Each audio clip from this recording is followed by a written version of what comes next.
ഈ സങ്കടപ്പെട്ടും തോറ്റുപോയിട്ടും ഇരിക്കുന്നവരെ ഉണ്ടല്ലോ പിന്നെയും ചെന്ന് ചവിട്ടി താക്കരുത്. നമുക്കൊരു സുഖമാണ് ചിലർക്കൊക്കെ. നീ കാണിച്ച മണ്ടത്തരമല്ലേ അത്, അവൻ ആ മണ്ടത്തരത്തിന്റെ ഫലം അനുഭവിച്ചുകൊണ്ടിരിക്കുക, ഇനി അവനെ താക്കരുത്. അന്നേ ഞാൻ പറഞ്ഞതല്ലേ, ശരിയാ കേട്ടില്ലായിരിക്കും, പക്ഷെ ഇപ്പൊ വീണവനെ ഇനിയും നിങ്ങൾ കാല് തട്ടി വീഴിക്കരുത്. നമ്മൾ എന്താ ചെയ്യണ്ടേ? ഒരു പ്രകാശം കൊടുക്കുക.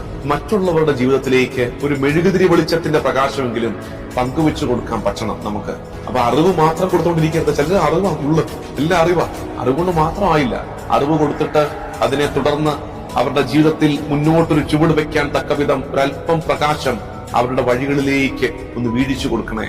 ഒരല്പം വെട്ടവും വെളിച്ചവും അവരുടെ ജീവിതത്തിൽ കൊടുക്കണം. അത് നമ്മുടെ കുഞ്ഞുങ്ങളാകാം, ജീവിത പങ്കാളിയാകാം. പ്രത്യേകിച്ച് ശ്രദ്ധിക്കേണ്ടത്, തളർന്നും തോറ്റുപിരിക്കുന്നവരെ പിന്നെ നമ്മൾ ചെയ്യേണ്ടത് ഉപദേശിക്കരുത്, അവരെ കുറ്റപ്പെടുത്തരുത്. അവരൊരു കൈപ്പേറിയ അനുഭവത്തിലൂടെ കടന്നുപോയിക്കൊണ്ടിരിക്കുക. ഇനി അവരെ ചെയ്യേണ്ടത് മെല്ലെ അവരുടെ കൈ പിരിക്കുക. കൂടെ ഉണ്ടെന്ന് പറ, അത് അവർക്ക് പ്രകാശമാണ്.